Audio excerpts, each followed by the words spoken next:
নতুন কমিটি দায়িত্ব নিয়েছে। সভাপতি পদেও দেবাশিস দত্ত আসীন হয়েছেন। গত শনিবার সৃঞ্জয় বসু 41 মাস পর ফিরে এসেছেন মোহনবাগান সচিব পদে। আমরা দেখছি মোহনবাগানে সেই সেলিব্রেশন চলছে। সবুজ মেরুন গোলাপটা যথাসম্ভব মেরুন কালারেরই করার চেষ্টা হয়েছে। গেটে আপনারা দেখছেন সেই ছবি। তারপর পুরো গেট আপনারা দেখুন,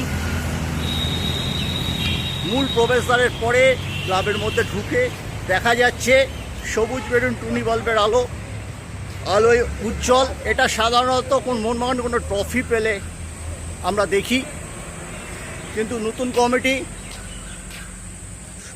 সদস্য সমর্থকদের স্বাগত জানাতে এই কাজটি করেছেন। দেখে ভালোই লাগছে এবং শুনতেই পাচ্ছেন ধ্বনি উঠছে মাঝে মাঝে জয় মোহনবাগান। মোহনবাগান শক্তিশালী দল করছে, গত মরশুমের সফলতম দল।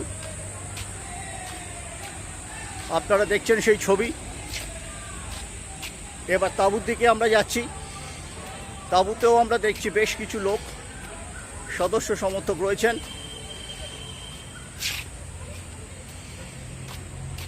একেবারে নতুন সাজে সজ্জিত নতুন তাঁবু।